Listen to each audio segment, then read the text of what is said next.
here. How do you want them? Give me the woman who reported it first. The cleaning woman. Her husband's with her, the janitor. All right, both of them. You and your husband. Sit down, please.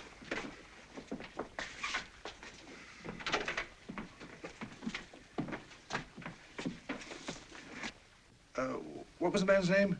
Dr. Frank Peralta. Dr. Frank Peralta. All right, what happened? When I went in this morning to clean up, it was about 7:30. There he was, just laying there. You live at the same address, I believe, Mr. Benson. That's right, same floor. And you saw Dr. Peralta last night? Around 10 o'clock. He was coming in, I was going out. Was he alone? No, he had a young lady with him. You know the young lady? Never saw her before. Very pretty, very nice looking. Remember what she was wearing? Some kind of a blue suit, flowers in her hair. Gloves? No, I don't think so. But I don't remember exactly. They were going in up to his apartment, presumably. That's what I assumed, of course. And that was about 10 o'clock? Around 10. Think you'd know her if you saw her again? I think so. We met face to face. I see. What do you know about her, Mrs. Dietrichson? Well, I live in the apartment just under Dr. Peralta. About 10:35 last night, I heard this thud on the floor above my ceiling. How do you know the time so well? I just turned on the 10:30 news. I heard footsteps on the stairs outside, so I opened my door a bit and looked out. I was curious. Yes. I'm glad you were. What'd you see? A young woman, quite pretty, passed me and went out the front door. From Dr. Peralta's apartment? Well, I suppose so. But you didn't actually see her come out of his door? I'm not sure, but I don't think so. Do you think you'd recognize her again if you saw her? Oh, yes, I'm sure I would. I got a very good look at her. She passed under the light. I see. You're Dr. Peralta's secretary. I was. What do you know about any plans he had for last night? He had an engagement for dinner with a girl named Teresa Collins. You didn't care for Miss Collins, I take it? I know very little about her. But I couldn't believe that Dr. Peralta was in love with her. You mean he thought he was? Oh, sometimes he did, and sometimes he didn't. But she treated him so wickedly. She kept him in such a state. But he was going to propose to her last night, he said. Teresa Collins. Do you know where she lives? No. But I can tell you where she works. She runs a magazine stand in the lobby of the medical building, where Dr. Peralta's offices are. Were.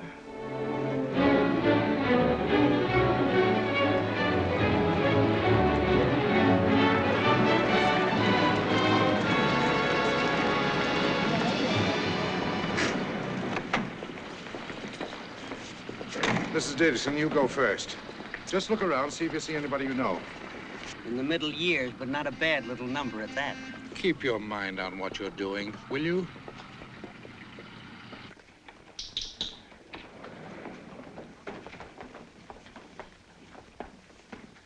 You go out with me and I'll buy you a steak. Good enough for me. I ain't kidding. Neither am I. Thank you. When I get out of this monkey suit, I ain't such a bad-looking guy.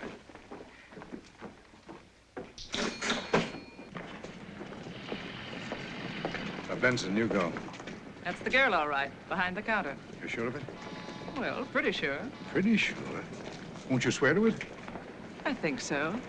Still, there's something. Yes, I'll swear to it. Well, I hope you'll remember that. Don't you remember me? Sure, if you want me to. I remember you all right.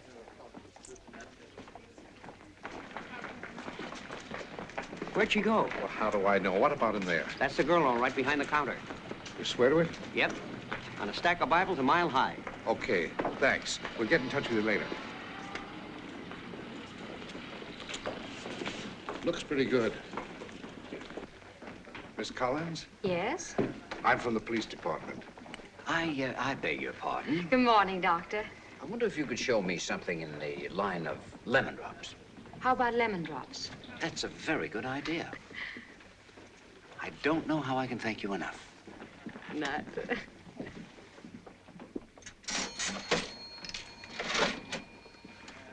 I'm sorry. Okay.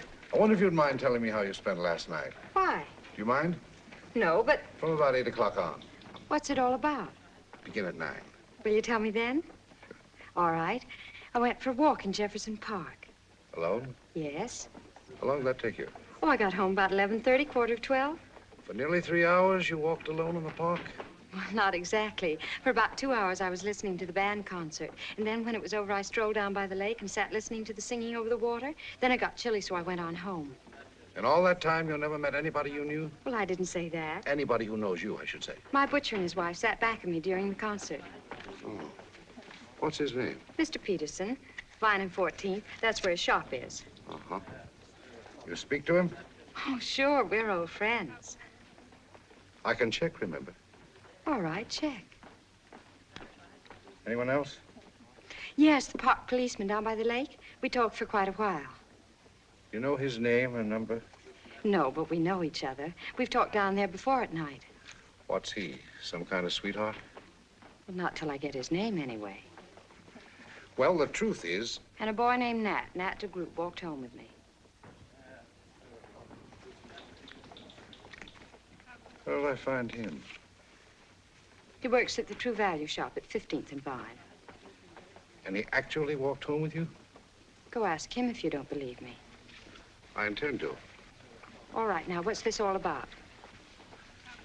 Dr. Frank Peralta was murdered last night. Murdered? Stabbed to death, straight through the heart.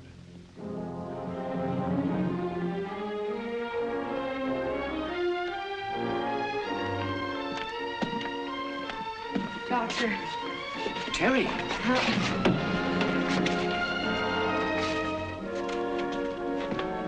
Terry, what happened?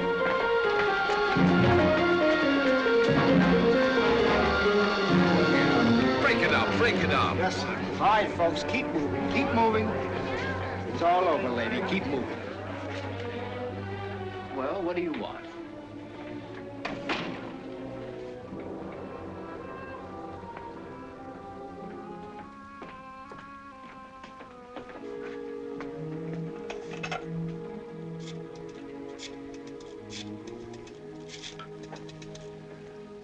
Hello, Frankie. Okay, she's all right now. A little shaky, but okay, the doctor says. All right, let her go. Are you kidding? Of course I'm not kidding. It's a free country, isn't it? You mean with 2 witnesses that saw her smack at the place? Against 3 who saw her smack away from it. 4 smacking miles away from it. I saw them. 3 solid, tax-paying, God-fearing citizens who know her and talked to her all over Jefferson Park last night. From 9 o'clock till 11:35. Well, what do you know about that? I don't get it. I just don't get it. Don't make any more sense to me than Chinese music.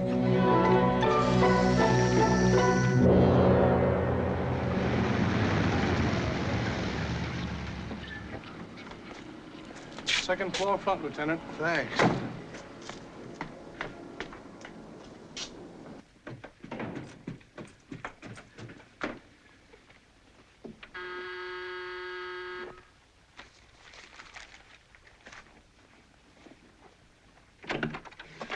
Can I come in? Certainly. Thanks. How you feeling now? All right, thanks. It sticks, you know. It sticks? The alibi. Oh, well, of course. It's the truth. That butcher now. He couldn't be in love with you. No. The cop might, another guy, but not the butcher, I don't think. I don't think so either. Guys generally fall in love with you, don't they? Some. Peralta? He was a very dear friend. Very dear. Why'd you quarrel with him? The elevator boy heard you yesterday. It wasn't a quarrel. We just differed about something. Rusty never liked him. Jealous? You think Rusty might have killed him? Why? Well, he was in love with you too, wasn't he? For a policeman, you certainly spend a lot of time thinking about love. Yeah, I'm the romantic type. Thanks. You left-handed? Excuse me, is this visit social or professional? You gave the doctor his lemon drops with your right hand. I was born left-handed. Most of the things I've learned to do since I do right-handed. I didn't like being left-handed. The medical examiner figures he was stabbed right-handed. What am I supposed to say to that? I'm just waiting to see. If you don't mind. We'll break it, you know. This alibi. It may take time, but I'll figure it yet. For dough. If you don't mind, I'd like you to leave. I'm tired and I want to go to bed. You and your... Terry.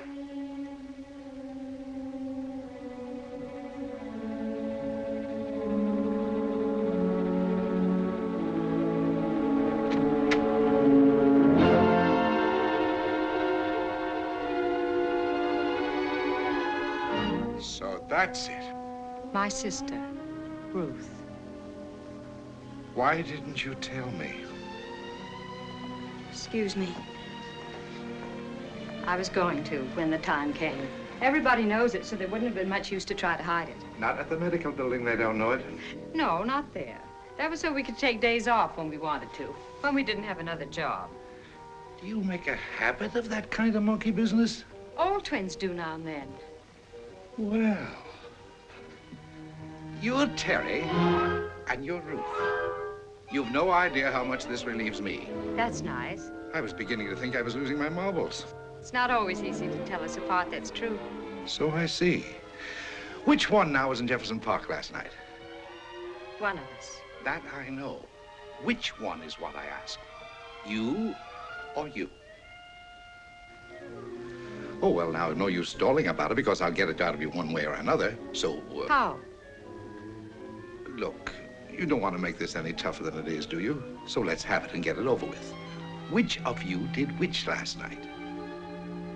One of us spent the evening in Jefferson Park. The other stayed home and went to bed early. But how can that one prove that? And that's all we're going to say. Were you in Jefferson Park last night? Are you going to answer me or not? I'm not. You're only making trouble for yourselves, you know. It'll be all the harder for you in the end. How? Because you can't get away with a gag like this. It's What? Look, will you cut this nonsense out and be sensible? A man was murdered, you know. I'll give you one more chance now, and this time let's see if we can get somewhere. Which one of you stayed home here last night?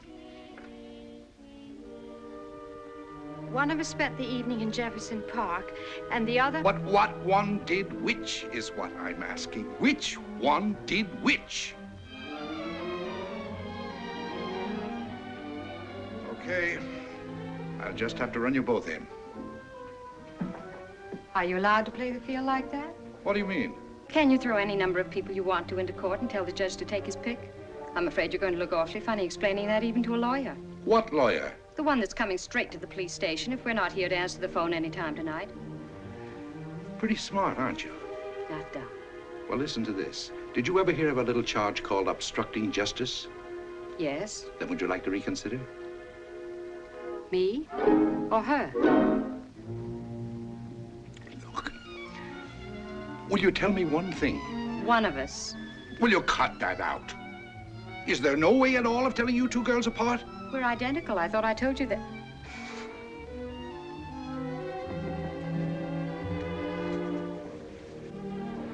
It's all right, dear. He's not going to do anything. You don't think so, huh? No, I don't.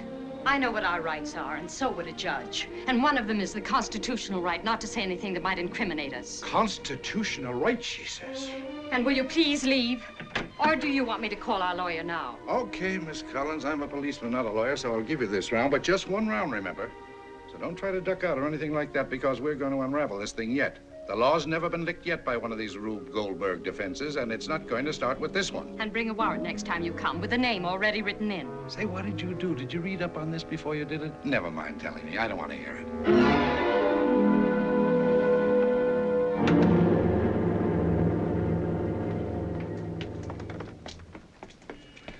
I forgot to tell you, Lieutenant. Yeah? It's two of them, two twins. Did you get that? Yeah, I got that. Look very much alike, the fellow was telling me. Some people can't even tell them apart, he said. Can't they really? Well, that's the way twins are, you know. Yeah, thanks. Can see you've got your eyes open all right. Well, I try to keep on my toes as much as possible, Lieutenant. And don't think we don't appreciate it either. Good night. Good night, Lieutenant. Thank you, sir.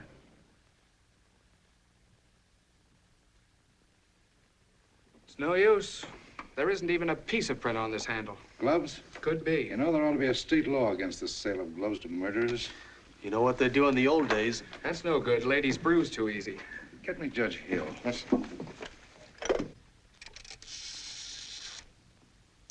Judge Hill. You know, Lieutenant, I was just thinking. Yeah? I was just thinking, maybe one of these babies has got a birthmark somewhere. And I was just wondering if it might not be a good idea if I ran back there and made a kind of a thorough examination of both of them. Just an idea. All right, now, if you're through with the comedy relief, here's a list of witnesses I want you to get after. Have them here at 9 o'clock tomorrow morning, sharp. Got it? Got it. Oh, Judge Hill. Lieutenant Stevenson, Detective Bureau. I want a couple of warrants for Ruth Collins and Teresa Collins. That's right. Charge suspicion of murder. Yes, sir, both of them. What? I'm going to hang numbers on their backs like football players.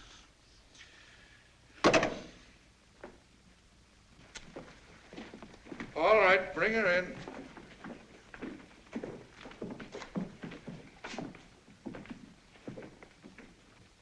Where do you live, Collins? 492 Kendale Avenue. Have you ever been arrested before? No. Turn around. That's her, all right. No question in the world. Bring her in. Know her in a million. Came to me face to face. Your name, Teresa Collins? It is. You two girls are held on suspicion of murder. What have you got to say for yourselves? Neither one of us intends to say anything until we've talked to a lawyer. Well, how do you like that? Know her in a million, huh?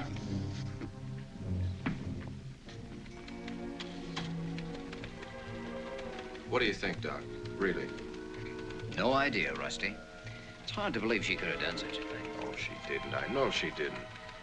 Those guys are crazy. You better have a lemon drop. Good for the nerves. Send them in. Will you go in, please? Well, they're not going to get me to say one word against her. I can tell you that right now. I knew her too well.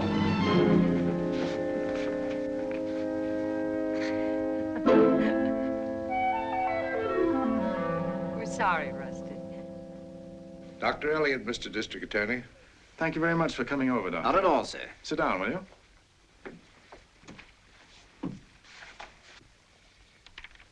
I don't think this is going to take us very long, Rusty. You told Lieutenant Stevenson that you saw Dr. Peralta and the girl at the magazine stand talking and apparently arguing on the morning of the day Dr. Peralta was killed. That right? Yes, sir. Can you tell me which girl that was? No, sir. You're sure of that? Well, I didn't know that there were two of them. Quite a coincidence, Doctor. Quite. Scott Elliott, psychologist, B.A., M.D., and Ph.D., author of Twins, A Clinical Study, Mental Traits of Identical Twins, Twins and Siblings, all published by the State University Press. Your own particular field, in fact. Well, I have devoted quite some time and study to the subject. Did you know there were twins in this case? No. One at a time, twins look a good deal like singletons. Incidentally, is there any foundation for the old popular belief that twins are usually penalized in some way by nature, either physically or psychically? No, that's a superstition. Well, that clears that up. Lieutenant Stevenson reports that you had some kind of conversation with Dr. Peralta that morning. Would you mind repeating what was said? He asked me if I'd ever come across a case of split personality. Go on. Well, of course, I told him I had. Then he asked if there was ever any danger in such a case. He used the word danger. Yes. Or if I thought all that kind of thing was exaggerated. To which you replied? I told him I couldn't say. Well, I couldn't answer him with a generality when it was obvious he had something specific in mind. Then he said something, oh, I had a battle with her this morning and I'm seeing her tonight. It's rather important. And we separated. Seeing whom tonight? Miss Collins, I supposed. Which one? I have no idea. Well, then, can you tell me now which one of these girls was behind the counter that morning? No. That's all. Thank you very much, ladies and gentlemen, for helping us out here this morning. Thank you. Thank you. Take the girls outside for a moment.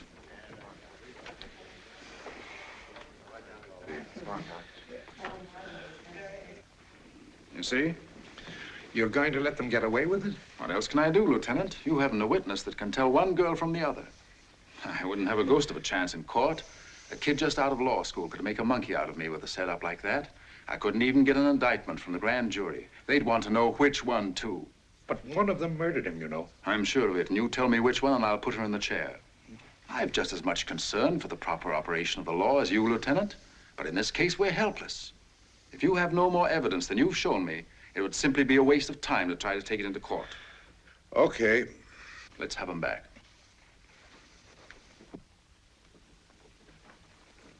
Come in.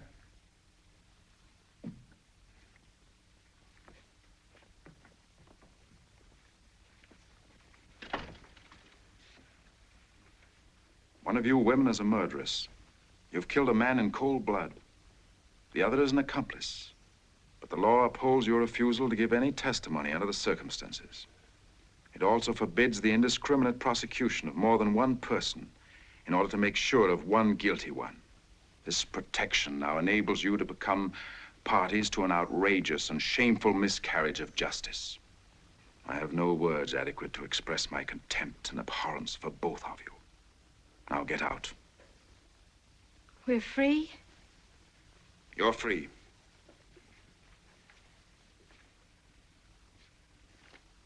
Goodbye, Lieutenant. Au revoir, Miss Collins.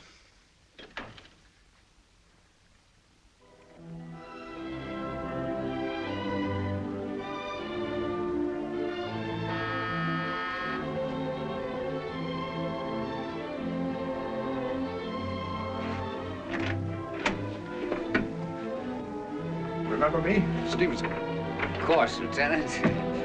Come on in.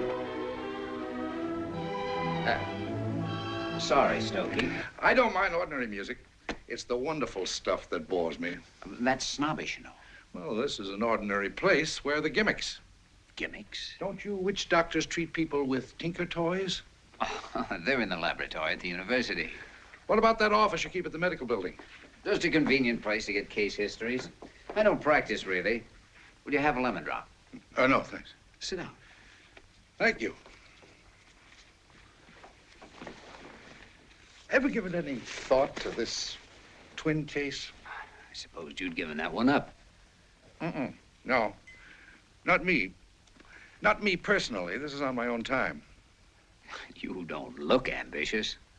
It's not ambition. I'm just peculiar. I don't like a perfect crime, not even in books. I don't like to think things are organized that way so somebody can beat a square rep. Yes, I've thought about it. I rather like those girls. Oh, one of them, anyway. She seemed very nice. You don't know which one? No, I'm afraid not. I never had a chance to talk to them together. You think you'd know if you did? I imagine so. You couldn't tell that day in the DA's office, could you? No. You see, the whole thing just burns me to a crisp. Why? How do you know somebody else didn't do it? I don't. In the meantime, I'll play along with the twins, at least one of them. Do you realize, Doc, that one of those girls could knock that guy off in the corner of Broad and Main with 50 witnesses, and we still couldn't hang it on her? Oh, I guess not. I could be in that room myself and see her plant that knife with my own eyes. And do you know I couldn't make it stick unless I grabbed her by the wrist and held onto her until I had her in solitary? I just can't bear it, I tell you. I can't bear it. So? First, tell me this.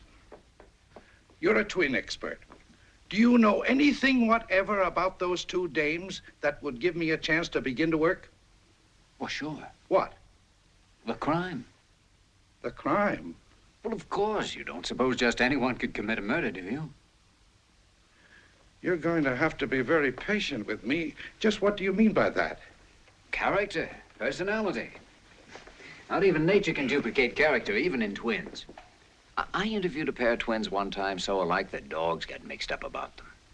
Once living 1,000 miles apart, they both got toothaches in the same tooth, and each one had that tooth pulled out. Do you know why they were living that far apart? Why? Because one was lecturing at a big Eastern university, and the other was serving a stretch in Leavenworth. Different characters. I see. Well, it's the same here, I should say. If you're right about these girls, one could, one couldn't commit murder, and, well, that's all there is to it. Yeah, that's all there is to it. Constitutional rights. Oh, well, another thing. You often interview twins? Often, but not for the police. What about the one you've liked? What about her? Suppose she's innocent. There's no particular reason to believe she's in any danger, if that's what you mean. Living with a killer? It's really not my business, that kind of thing. If one of them kills that way with a knife, don't you think there's a chance she'd kill again her sister if she ever became nervous about it? Doubt about it. I'll never ask you the name or proof. Well, I'll bet not. I swear it on anything you say. Someday you call me and say you found the answer and I'll be satisfied. Why?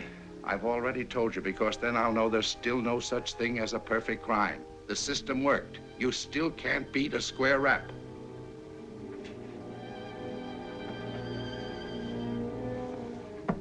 Social regularity, huh? If that's your name for it. Well, it's out of the question, the whole idea. I'm not a detective, and there's no reason whatever to assume I could be of the slightest help to her. Besides, I didn't say I was in love with the girl. Simply said I liked her. But how do I know she wasn't the one who did it? You can't just look at a person and tell a thing like that. For all I know, she may have been killing people for years, both of them. All I said was that she was very pleasant, very nice, and it's not easy to believe that...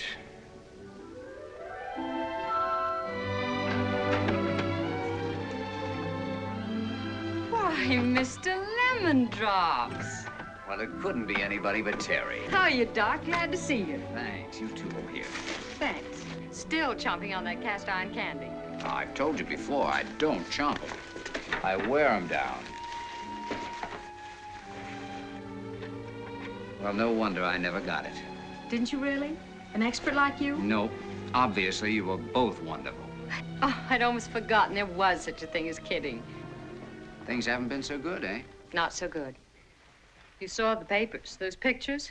We're celebrities now. No work, you mean? One look at our face and they don't forget, not in this town. It's a little rugged. Well, you can't blame him. You saw what the district attorney said. I wish you wouldn't say things like that. Well, he knows. He must have read the papers. Everybody else did. I know, but... Well, then maybe my idea, that is the real reason why I'm here, maybe is some good to you as well as me. How do you mean? Well, I'd like to add you two to my collection of twins. Well, I'm the old twin student, remember? And I'd like very much to add you girls to it. Well, I'd pay you something. Of course, not much, but it'd only be an hour or so each day at your own convenience. We did that once when we were kids in Chicago. Well, then you know generally what it is. Physical, verbal, psychological, the standard stuff. Are you quite sure you're not doing this for the police? I was gathering data on twins before I ever met a policeman. I was doing it long before I laid eyes on either of you girls. It's been my main preoccupation in research for years. And I'll probably still be doing it after you're both married and settled down with twins of your own. Which you're very likely to have, you know. What exactly is your purpose in this? The purpose of all research, to learn as much as possible about the subject. In this case, to add to my knowledge of identical twins. And you'd pay us? $25 a week, a piece. Well, that's the customary allowance, and for that, I'd expect you to come to the laboratory at least 3 times a week, separately, for not more than 2 hours anyway on each visit. What do you think? I don't think we're interested. I don't like the idea of being a guinea pig. Well, I don't want to press you if you're afraid in any way. We have nothing to be afraid of, Doctor. Nothing but snoopers. Well, in that case, there's nothing more to be said. I'm sorry if I've given that impression, and I apologize. I'm sorry, too. I think we should do it. I don't think Dr. Elliott's a snooper, and I know of no other reason why we shouldn't, and we could certainly use the money. You don't mind being asked a lot of personal questions? Why should I? Or why should you? If it's for a good purpose. I think we should do it. Because there's no reason for us to fear it, because we do need the money, and because, well, we've always liked Dr. Elliot. Both of us. Well, then let's leave it like this. Talk it over between yourselves and call me. I hope you can see things Terry's way, but if you can't, I'll understand and no harm done. Goodbye now. Goodbye. Goodbye, Terry. I hope I'll be seeing you both soon. Goodbye, Doctor. We'll call you. Please do.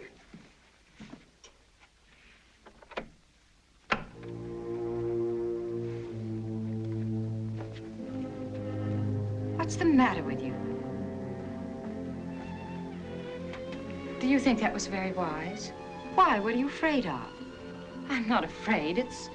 Don't lie about it. You are afraid. You're more and more afraid every day. Why? Terry, you know very well what it is. You think I killed him. Why don't you admit it? But I don't. You know I don't. Then why are you so frightened?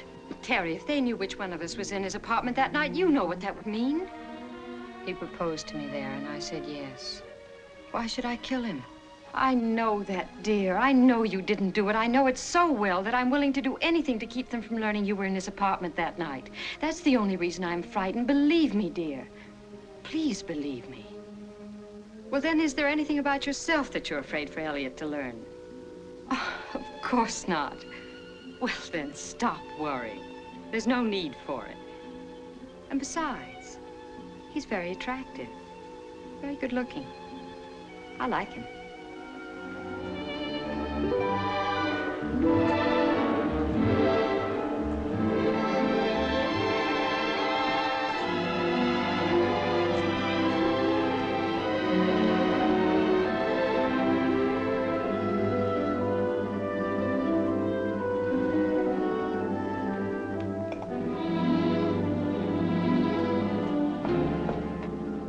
You don't think we could fool you now?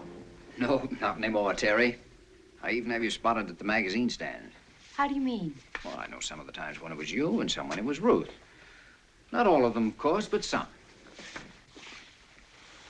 What was the difference? I don't know. Meaning I'm not sure yet. Which one did you like the best? Oh, you. Really? Sit over here, will you? Why? Why, what? Why do you say you like me best? Because that's always the answer during office hours. What's this one? These are pictures of ink blots.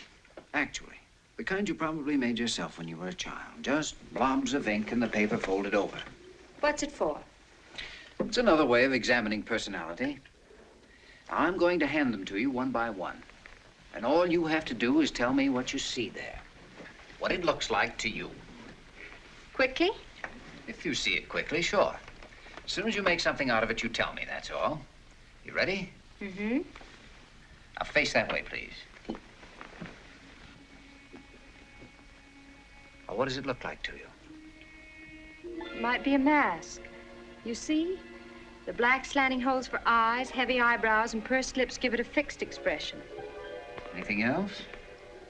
May I turn it? Any way you wish. This looks like the face of a white lamb with a black nose. It's got a mark on its forehead. It looks like a moth spreading its wings over a butterfly. Beneath its front paws are two men, face down, with their arms outstretched. It all seems symbolic of something. The lamb looks so innocent, but it has two men under its paws. Symbolic of what? The Lamb of Death?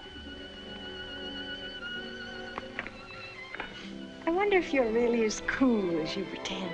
Oh, no, I'm not. I don't think so either. Outside the office, I'm Robert Taylor with Jet Propulsion.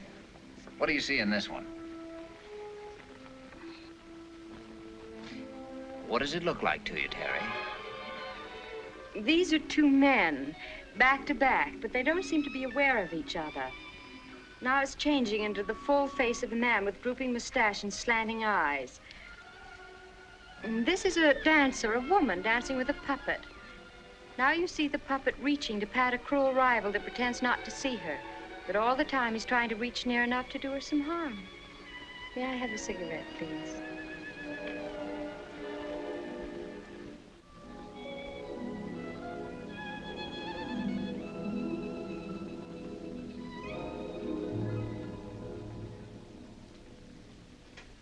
By the way, why'd you leave Nebraska, Ruth?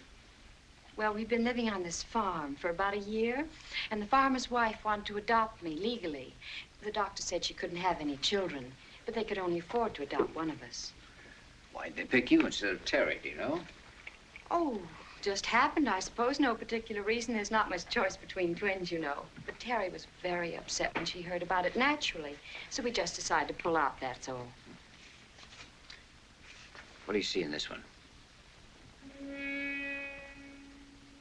Well, these are two people in costume, and they're dancing around a maypole. And they're bending over because they've just about wound up the ribbons. Is that what you want? That's it. Anything else? Turn it if you wish.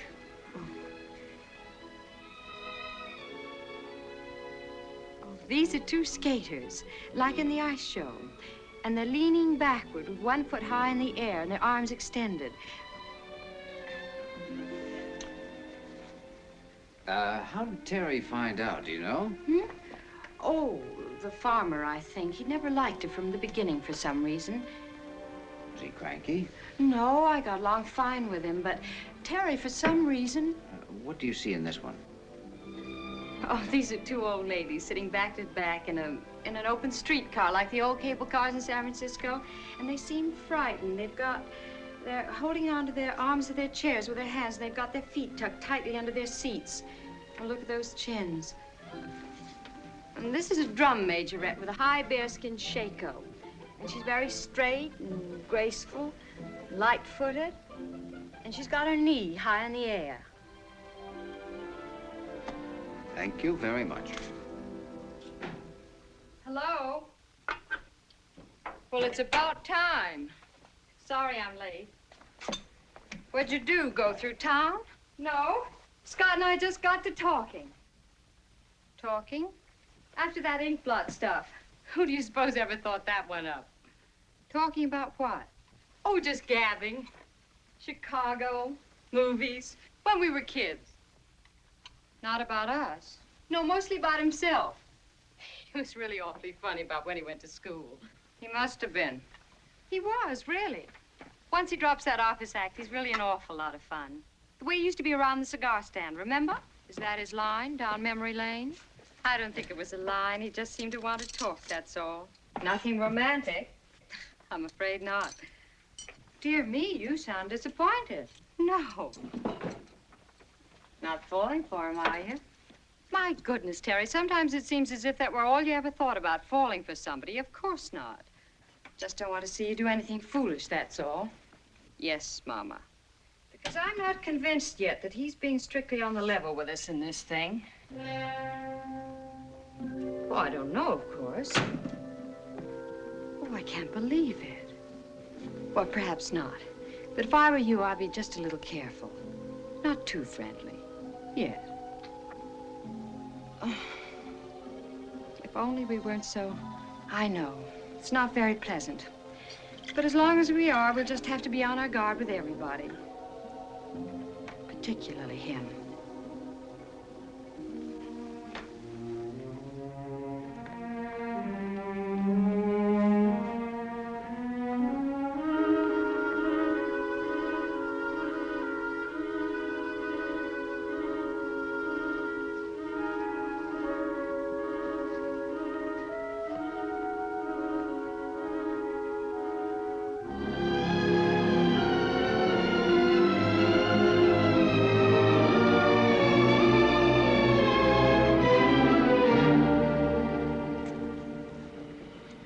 Well, it's something I hadn't figured on, never even dreamed of. Well, I'm not going to ask any questions. I said I wouldn't and I won't. All I can do is stand here, a poor, broken-down old policeman, and wait for whatever you want to tell me. Well, you know the ink blot test. Mm-hmm. Now, I've made several other kinds of tests to check and cross-check. But in the ink blot test, about 80% of the people who study the blots will see generally the same figures, the same illusions and visions.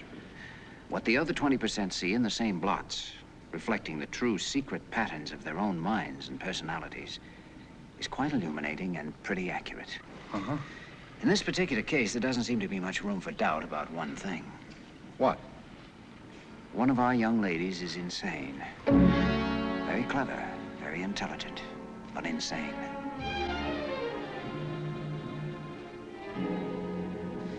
Now, this one's called a free association test.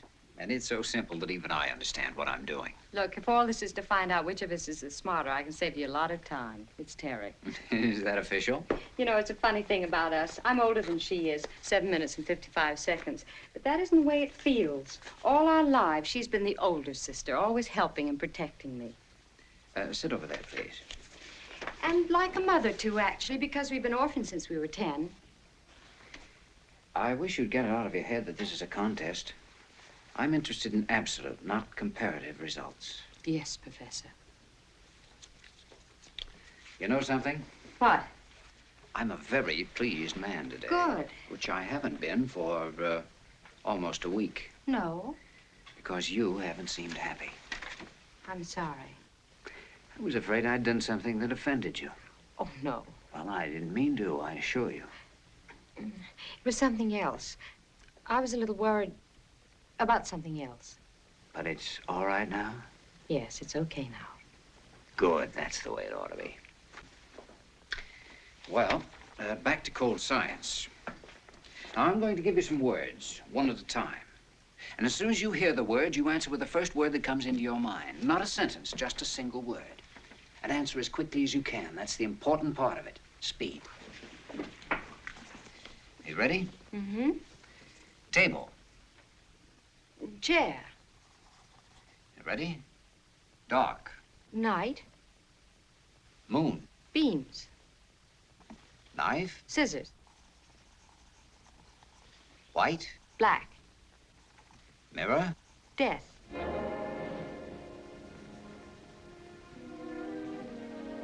King. Queen. Blossom. Flower. River. Lake. But how could you have said it? How do I know? It just popped out. But I don't understand all this fuss. What possible harm can it do? None. None whatever. I don't give 2 cents for that fellow and his kindergarten games. I can do that stuff 24 hours a day, 7 days a week, and beat him at it every time. He doesn't frighten me with that stuff. But it's you I'm worried about. But why? Because it shows your mind's still on that thing, and you can't deny it. When he said mirror and you automatically said death, that proved it. It may not mean a thing to him, but it does to me, because I understand some of that mumbo-jumbo, and it's a dead giveaway that it's still in your mind and I had something to do with it. Terry, please. I've told you. Why do you keep saying a thing like that? Forget it. But you've no right even to think. Why do you take those sleeping pills every night? Because I can't sleep without them, of course. Why can't you? Because my nerves are still bad. I haven't gotten over everything yet. Neither of us has. Is that all? Well, what other reason could there be? Not your conscience, perhaps. My conscience about what? Perhaps you're sorry you didn't tell the police all you know. Maybe that's what's troubling you. Maybe you're thinking you should do it even now. But that's utterly ridiculous. Such a thought never entered my head. Because if you are, there's the phone right there. Oh, Terry, stop it. You're talking nonsense. Am I? Of course you are. I hope so. Because if you ever suspected me, I don't know what I'd do. I really don't.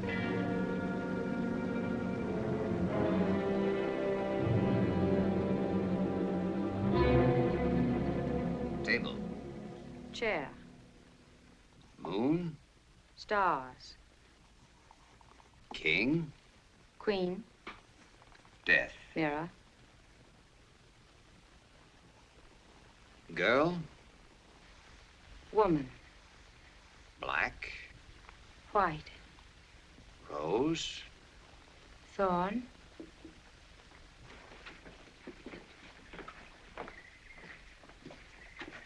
I have an idea you aren't very much impressed with any of this stuff, actually, are you, Terry? No? Then why do you think I'm here? Just humoring the old professor, I imagine. That all? Or nothing else to do. Hadn't it ever occurred to you that I might like seeing you? No, it hadn't, to tell the truth. Don't you like to see me? If you knew how anxious I was for you to get here this afternoon, you wouldn't have to ask that. Honest? Very honest. Then maybe we could see each other outside the office sometime. Oh, we will, I'm sure. Would you like to? Very much. All right. When? Soon. But not until we finish with these tests, I'm afraid. What's that got to do with it? Look, it's hard enough for me to keep my mind on science as it is. Please, don't make it any more difficult for me. All right. But the first night afterward. It's a date. The very next night. Remember. I'll remember, Terry. Good night.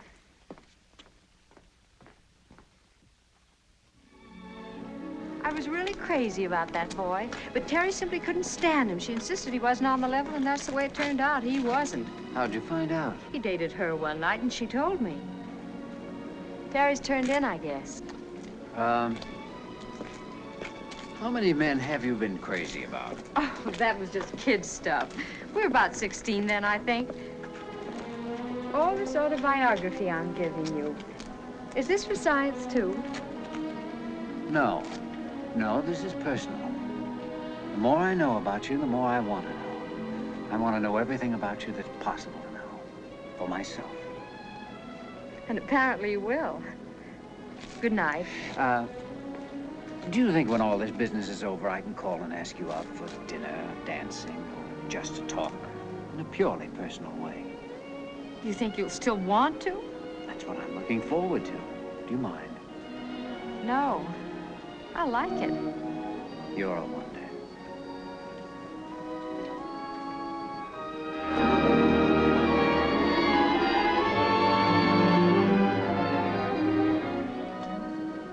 Good night.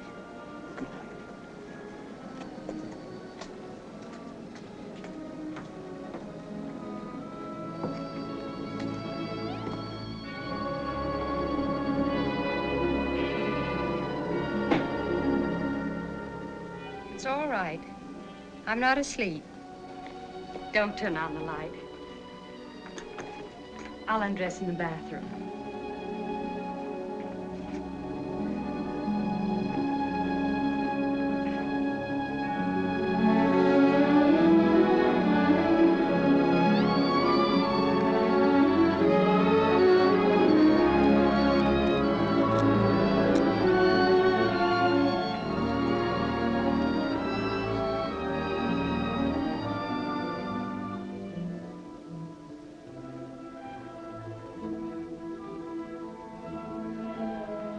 You taking a sleeping pill tonight? I don't think so. I slept all right last night. I think you better take 2. 2? What on earth for? Well, if you take 2, maybe you won't be so troubled in your sleep.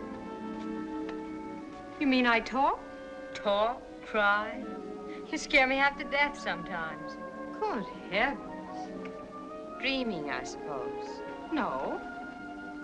You don't remember what you dreamed? Well, I don't remember even dreaming recently. You don't remember my waking you last night when you were sobbing? No. Know what you said to me? No, what'd I say? Such big, deep sobs, as if you were terrified, as if you were seeing something so dreadful you couldn't bear to face it. You don't remember what it was? I don't remember anything about it at all. But I thought you wakened. No. Pretty harrowing for a few minutes. I can't imagine what it was to frighten me so. Has it happened before? A few times. One night you were rather gay for a change. Quite gay, in fact. Seems to have been something about Scott. Oh, dear. You think quite a lot of him, don't you? I do like him, but... Does he like you? Oh, some, I imagine. Ever say anything? You know, nothing serious. Just casual things. Ever kiss you? Uh-uh. He may be just trying to pump you, you know. Oh, I don't think so.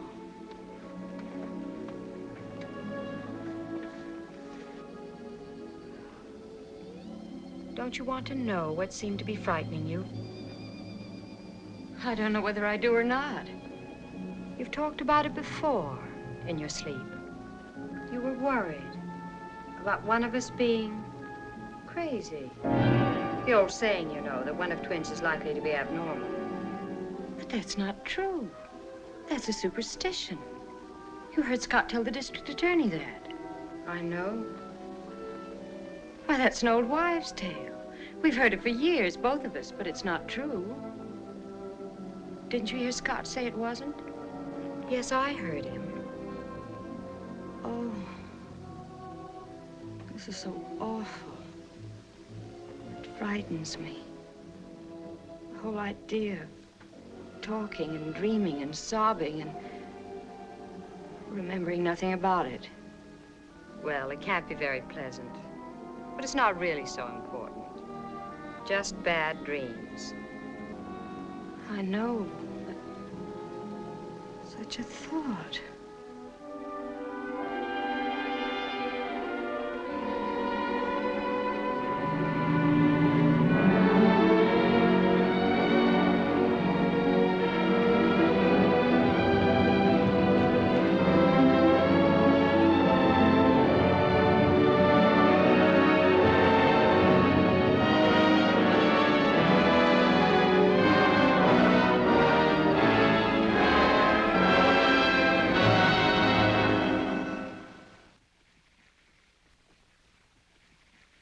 What's this one? Blood pressure, Terry, and pulse while we're talking. You mean a lie detector? That's the easy name for it. Do you mind? Why should I? What do you want me to talk about? I'll let you know when we're ready. How much more of this stuff have we got? Winding up this week. Friday afternoon, and that's that. The whole thing? The work's complete. Then Saturday night's the night. Night? If you tell me you've forgotten. Oh, sure. Remember? Yeah, that's right. Well? Oh, I'm afraid I did forget. I'm terribly sorry. You mean you can't make it? In the other night, but... What a man. And me thinking that you were simply living for that night. Oh, it's inexcusable, I know, but we finished so much sooner than I expected. Who's my rival? You have no rival, you know that. That always the answer during office hours, too? Your memory's too good. Come on, let's get on with this now, shall we? And straighten that out later. Oh, there's nothing to straighten out. My heart's broken, that's all. Let's have the machine. All I want you to do is answer a few simple questions. Not on any forbidden subject, so you needn't be worried about that. Oh, it's all over, the whole thing. Ask me anything you wish. Does that go for Ruth, too? Well, that you better ask her. Oh, yeah, yes, of course. Well, I hope so anyway. You've both been through a pretty terrible ordeal. If you've managed to come out of it okay, that's wonderful. Well, what are you going to ask me? Oh, you were telling me the other day about when you lived in Ohio before you moved to Chicago, remember? Anything else interesting along about that time? Oh, offhand. I believe that Ruth was telling me about a boy that she went with that you didn't care very much for. Oh, Freddie Eklund. Yes, I think that was the name in Dayton. Why? What did she say? She just said that you told her he wasn't on the level and proved it. Was she complaining? Good heavens, no. She was grateful. You know how she depends on you. She was just rambling along about how you've always looked after her, sort of like an older sister, she says. Did she tell you that I knew him first? No, I don't believe she did. Well, that's the truth of the matter. I met him first and introduced him to her. And he didn't care in the slightest for her, and I knew it. And then he started going round with her, without her even dreaming for 1 second that it was actually me that he was interested in.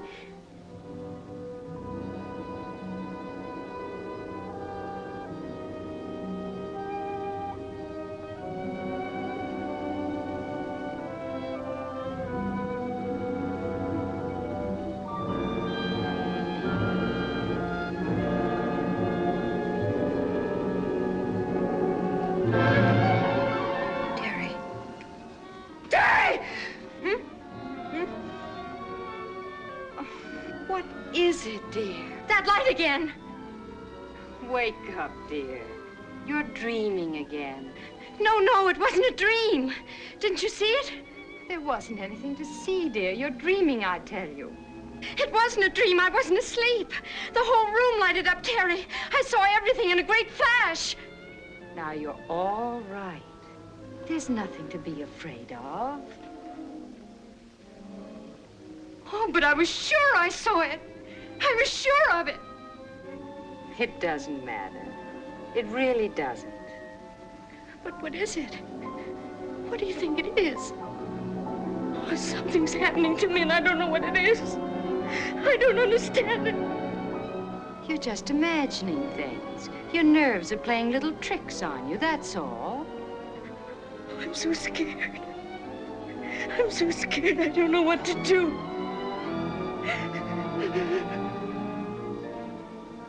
It's nothing, really.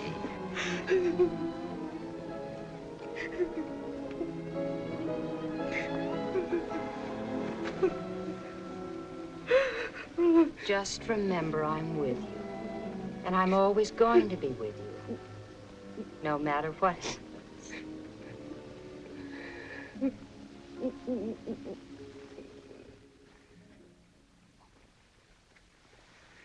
So that's all there is to it. Yes, that's all there is, I'm afraid. I didn't promise you a great deal more, remember? All I can say positively is that Ruth didn't do it. She simply isn't capable of that sort of thing. That I know. That does narrow it down a bit, though. Terry's a paranoic. Paranoic has no more conscience, no more sense of right and wrong than a 2-year-old. Paranoic's capable of anything. That's something, but not much. You can't run loonies until they've done something, broken some kind of law.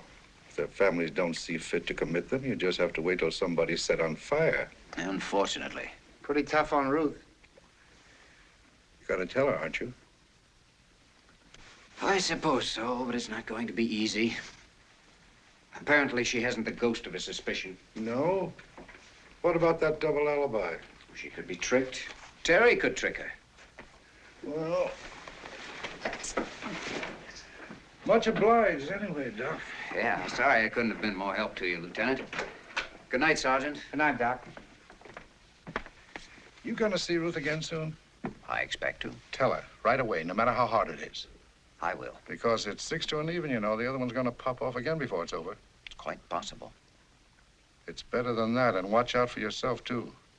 Oh, I don't think I figure very seriously in her calculations. She didn't mind these tests. They were just another challenge to her. Another opportunity to show the world what contempt she has for it. That was the first tip-off I got on her. Thought you said there was no pattern to a psychotic's calculations. Well, it's... Don't be too modest, Doc. All right. I'll tell her. When? Tonight. Tonight, if I can. Good night. Good night. You know, it might help if Terry came out and spit on the sidewalk or something. Then we could pick her up. If I was that young man, I'd feel a trifle nervous. Yeah, why? Because from the way he tells it, whether he knows it or not, he looks very much to me like the new Peralta. Target for the night, huh? Uh-huh. That's the way it is, you know. The minute the doctor falls in love with the patient, from then on, he's about as useful as a papoose.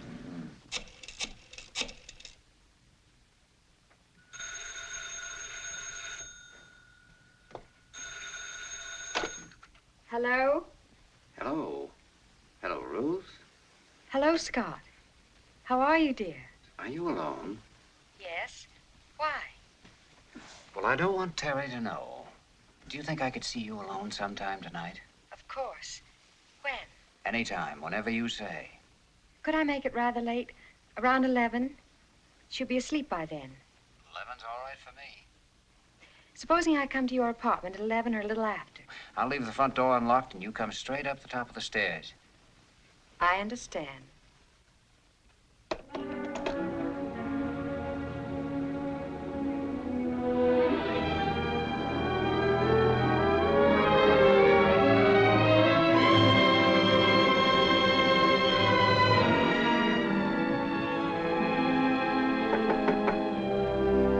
Come in.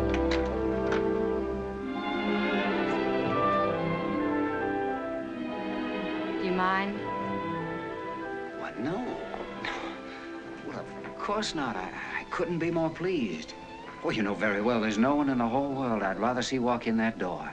I saw your light. I've been walking, and I thought perhaps if you weren't busy for a little while. No, I was just wondering what to do next. Not that it's anything important. Feeling depressed? I guess so. Something like that. Look, have you had your dinner? Then what do you say? Instead of having dinner with me tomorrow night, how about having it with me tonight and tomorrow night? Oh, I didn't mean... And as many other nights as you can spare, too. But tonight, my dear, I think we should have it with music.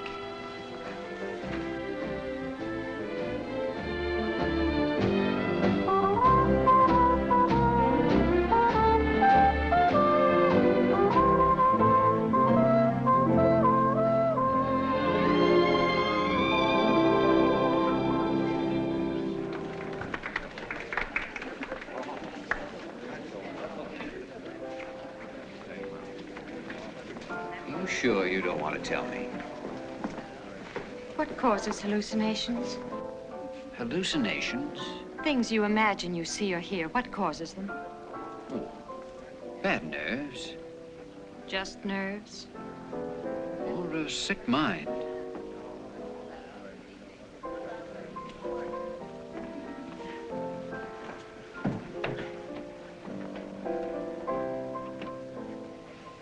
May I explain something? No, please don't. I think I'd like to go home now. Would you get my bag and gloves? I'll wait for you here, and we'll go out this way. Of course, dear. I'll be right back.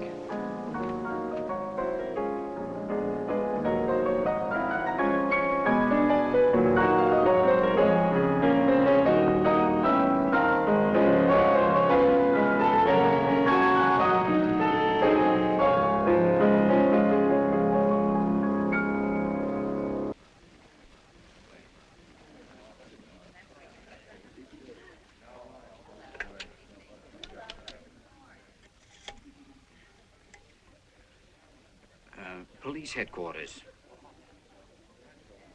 Lieutenant Stevenson, please. Lieutenant, this is Scott Elliott.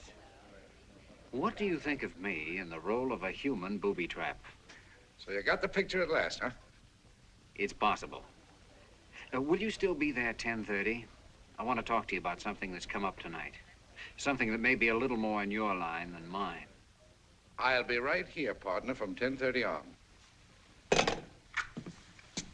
She loaded again? Looks like it. He's a very smart guy for a college man.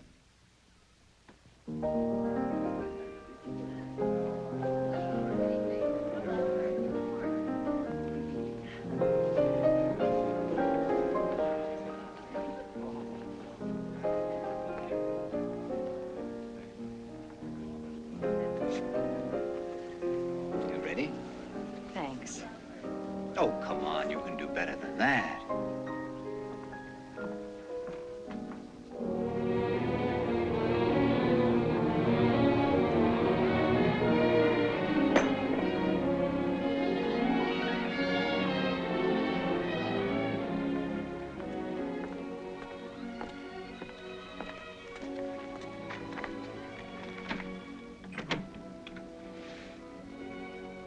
I was worried. Where did you go? Walk. With Scott? No.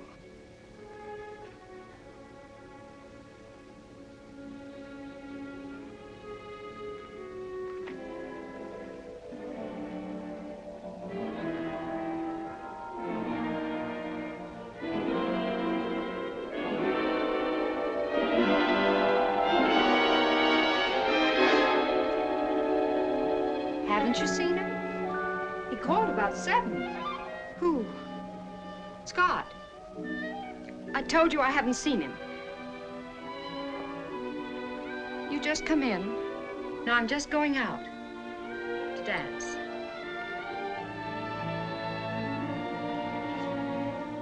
I don't know whether I ought to leave you here alone or not. Oh, don't be silly. I'm all right. Have you been taking your capsules? No.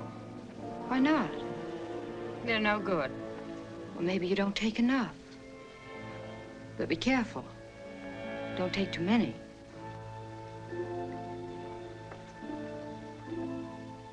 Look, darling. Try not to worry so much. No matter what happens, they can't do a thing without my consent. And I'll never in the world give that, believe me. I know, dear. So don't be too scared. We'll never be separated.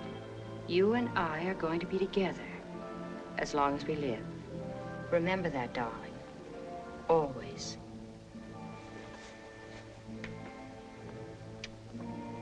Good night, dear. I won't stay out too late.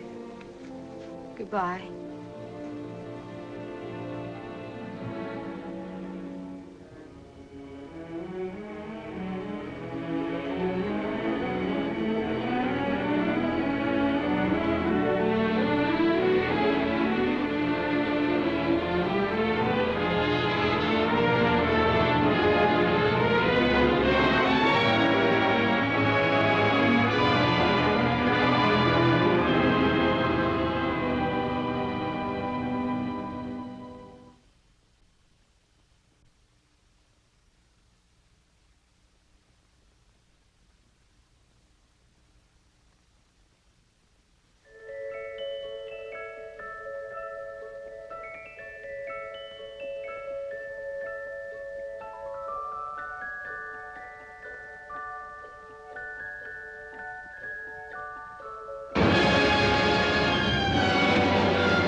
Come in. Oh, I'm so glad you came.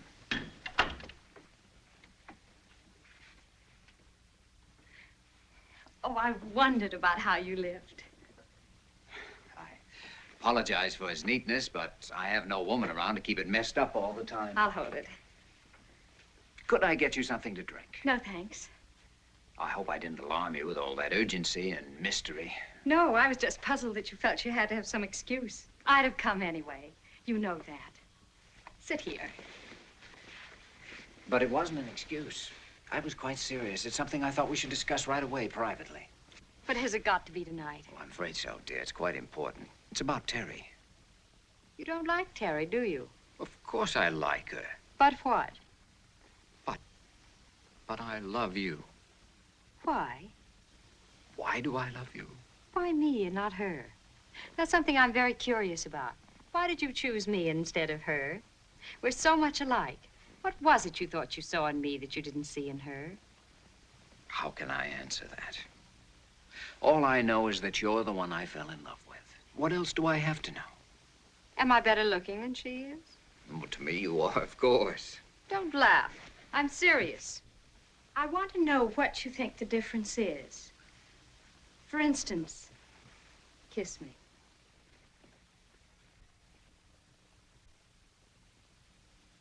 Now, do you really believe you could tell that from one of Terry's? Or my lips from hers? I think so. Have you ever kissed Terry? No. Well, then how could you possibly know? How could you even say such a thing? I'm not sure, but I think I'd know in my heart. Would you really? I think so. Well, of course, I don't believe it for a second. But I wanted to ask you anyway because, well, after all, it's Terry they usually go for. She's the one that really sends them. But that's not true. Well, of course it's true. Terry's a smart one. I've told you that before. No. No, they don't go for her. That's the trouble with her. That's what I wanted to talk to you about. Well, I'm afraid I don't know what you mean. Well, it's not an easy thing to tell you, but I feel that I should. Terry's, she's not well. She's sick, inside, and she needs help from you and from me, if possible. Sick? How? She's twisted inside. How it got started, I don't know. Some incident when you were babies, I imagine, that you've both forgotten. But there's a natural, strong rivalry between sisters. And ever since that incident, whatever it was, it's grown more and more bitter in her until now it's abnormal. And she needs care and attention right away. Terry and I have never been rivals. Never. Not in the slightest. All women are rivals fundamentally. But it never bothers them because they automatically discount the successes of others and alibi their own failures on the grounds of circumstances. Luck, they say. But between sisters, it's a little more serious. The circumstances are generally about the same, so they have fewer excuses with which to comfort themselves. That's why sisters can hate each other with such terrifying intensity. As for twins, especially identical twins, well, you must have some idea yourself what agonies of jealousy are possible.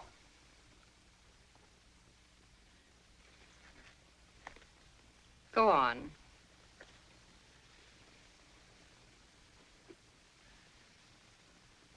People, men particularly, find it easy enough to like you. You're natural and normal. By the grace of God, you've managed to escape that poison of rivalry and jealousy. But not she. In spite of the truth of what you say, that actually on the surface there's really so little to choose between you. That is, of course, a lie. I'm sorry, my dear, but it isn't. It's the whole history of her case, by her word as well as yours. Well, that boy in Dayton, remember? And the lawyer in Chicago. And that family that wanted to adopt you, but not her. It's the same story over and over and over again. Whichever they met first, it was you they preferred in the end. I've never listened to such utter nonsense in all my life. And I called you tonight because I want you to talk to her about this. I want you, as the one nearest and dearest to her, to persuade her to go to her doctor and put herself under his care. And I want you to get her to do this at once. And if I refuse to insult her with such incredible rot? But you mustn't. I can't tell you how important it is that she get this care immediately. And if she refuses? If you refuse, Terry, I'm afraid I'll have to tell who killed Frank Peralta and why.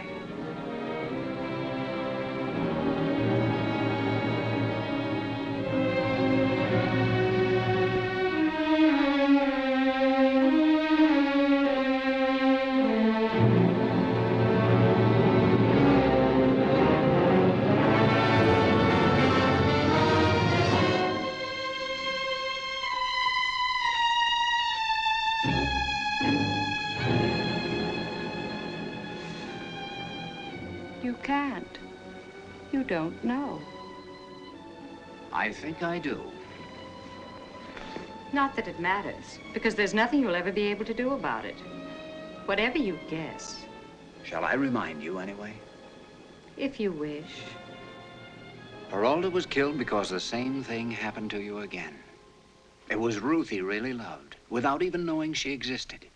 It was you he courted, took to dinner, the movies, and the dance, finally asked to marry him. He didn't know there were twins.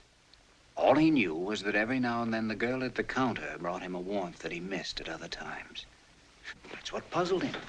That's why he asked me about a split personality. Nor do I think you were aware of all this until that night in his apartment when he spoke of this curious difference in you from time to time. Then you knew it had happened again. It was Ruth he was in love with, not you. So you made sure that if you couldn't have his love, neither should Ruth. Who else have you told this to?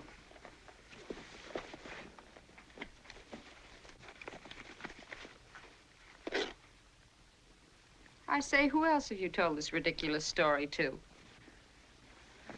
Nobody else so far. And there'll be no need to tell it again if only you'll do what I suggest. Now go to your doctor and be guided wholly by what he says. I see no particular necessity for that. It's just as I told you. There's nothing whatever you can do about it, no matter how strongly you feel. You don't think so? No, I'm afraid you've just been wasting your time. But haven't you forgotten Ruth? Not at all. Well, you must have, because I can assure you she won't take this ridiculous story so lightly. I don't suppose so. She's been behaving so strangely lately that I wouldn't put anything past her. But I doubt if anybody would take seriously the word of a girl who suffers from hallucinations. Or hasn't she told you? Just a minute. What do you mean by that? Where's Ruth now? Look. Are you so sure you know which one you've kissed? Of course I am. Look closely. Are you certain?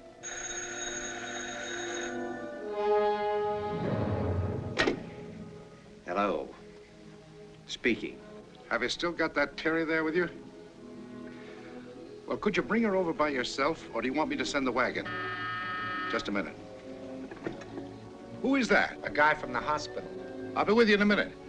Sorry, Doc, but I'm afraid I got bad news for you. I got nervous after I left you, and I decided to come over here and take a look for myself. I hate to have to tell you this, but when I got in here... What? No.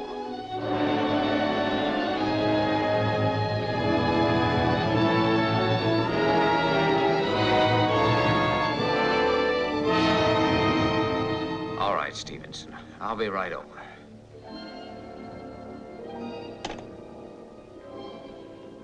Ruth's dead. She's killed herself. Does that surprise you?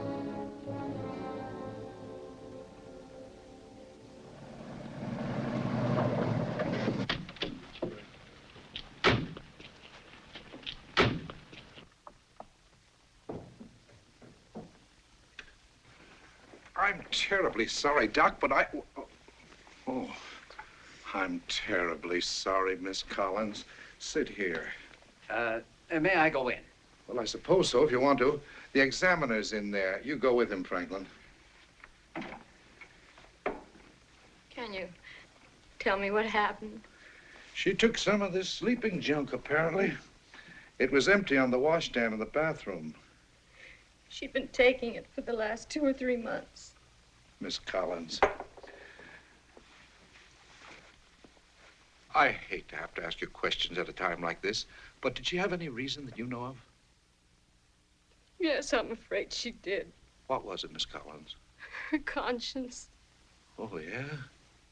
I don't... Well, now, take your time, Miss Collins. I'm not pressing you. I know it's a tough situation. I'm all right. It's just I've been under such a strain, and now this. But she's free now, poor darling. And I have a right to some peace, too. Of course you have. Make a clean breast of it now, the whole thing. You'd be surprised how much better you feel.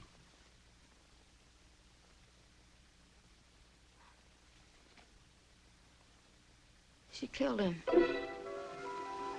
She killed him? She said she didn't, but I know she did.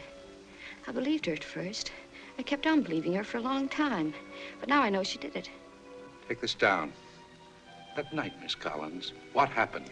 When I got home from Jefferson Park, she was already in bed. I thought asleep. Then when it all came out, she got me to promise not to say anything, because she knew I knew she'd been out with him. You believed her then?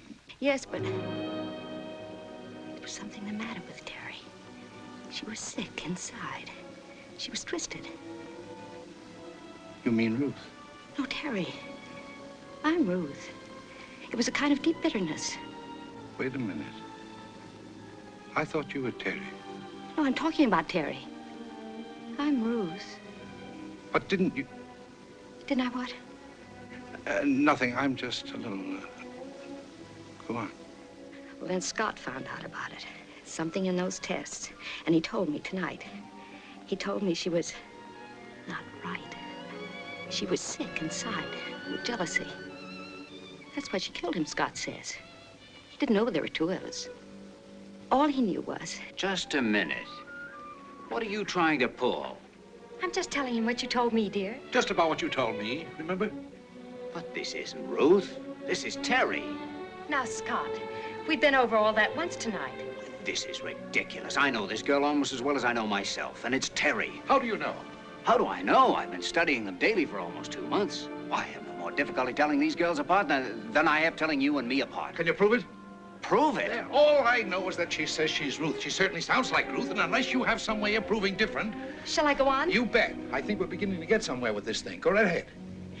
Well, the tests only showed what I'd known for a long time, that she hated me from the bottom of her heart, because men found it easy enough to like me, but not her. It was the same story over and over and over again, whichever they met first.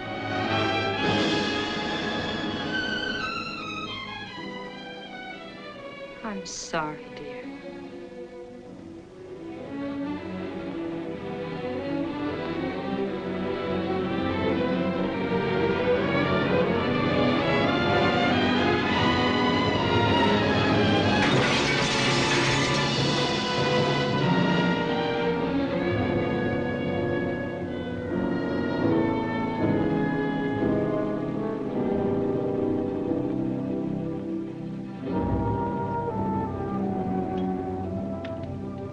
Not sore, are you, Doc?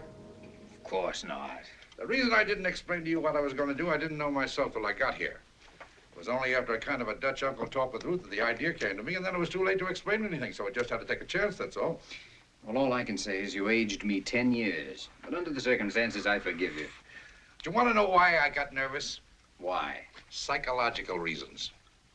Oh? They rubbed off on me. I got to thinking about what you told me, and then it occurred to me that maybe Ruth was in more danger than you were. After all, even a nut can figure out that it's simpler to get rid of a rival than to go on knocking over boyfriends all the rest of her life. I take back what I said about the police, Lieutenant. Thank you, Doc.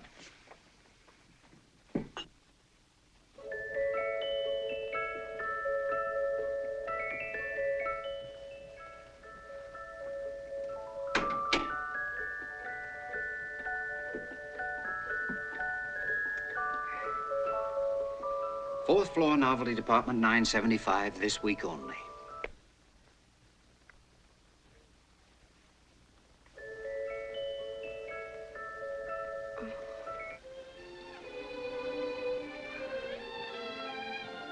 Was the mirror me? The reflection was. And that's what twins are, you know. Reflections of each other, everything in reverse. And now will you answer one question for me? What? Under the circumstances, you're going to say it's impossible, of course, but